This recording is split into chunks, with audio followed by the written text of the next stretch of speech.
In addition to recording acoustic spaces, you can also collect impulse responses from your favorite hardware or software. I've found this extremely useful for capturing settings of gear that I have limited access to. Also for sharing with others working on a session that don't have access to the same plugins. It's also a great way to archive your programming. I've had hardware die and plugins that are no longer able to run on newer operating systems. It's always beneficial to have a convolution backup on hand for important work.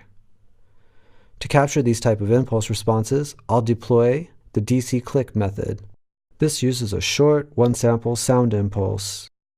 Once again, I'll turn to my trusty live IR measurement tool to demonstrate.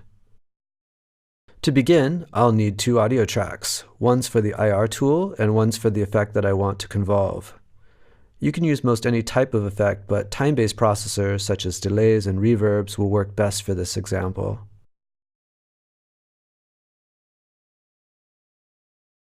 I'll grab a Lexicon PSP42, which is based on another one of my favorite pieces of hardware, the Lexicon PCM42. And I'll use the 8th fast tape preset. I'll need to set the monitor inputs on each of the tracks. The IR tool receives audio from the effect track, and the effect track receives from the IR tool. The monitoring buttons for both need to be set to in.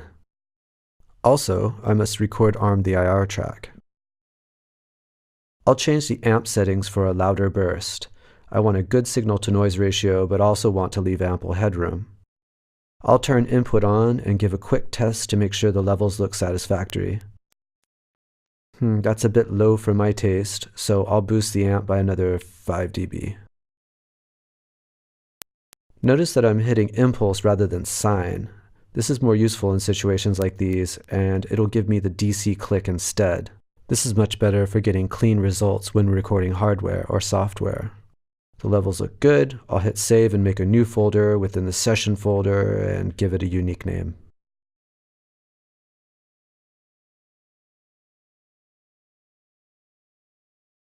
I won't make you take my word for it as to the authenticity of the reproduction. Instead, I'll A to B the results. I've loaded a drum rack with a single closed hi-hat hit to stimulate the effects. This is what it sounds like dry. The sample itself has a bit of reverb, but it'll be much more obvious with the delays that we've recorded from Convolving. I'll navigate to my IR folder and grab the left and right files that I saved and drag them in.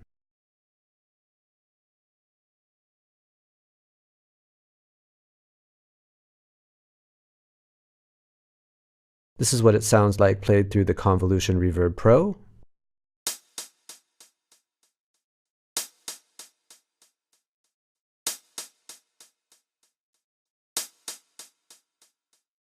Now compare with the original. Notice the PSP settings are identical to the ones I recorded.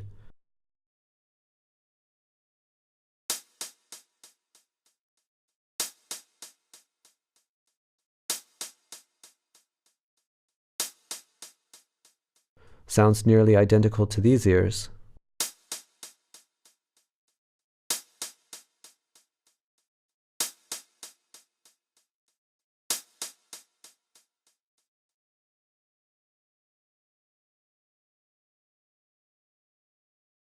I'll try the process once more with a different preset.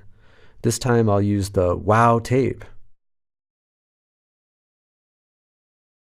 Bear with me as I run through this process again.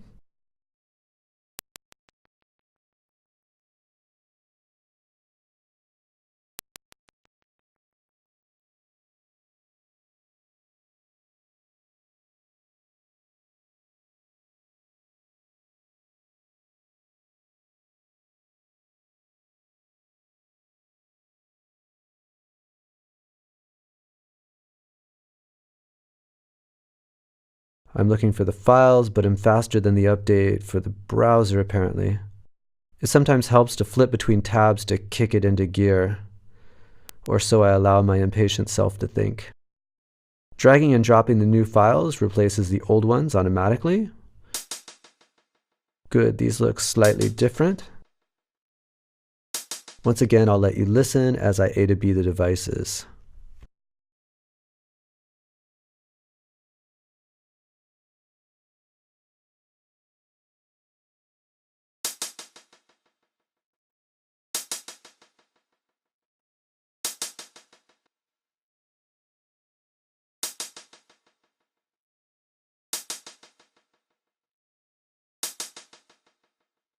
Very convincing, I do say.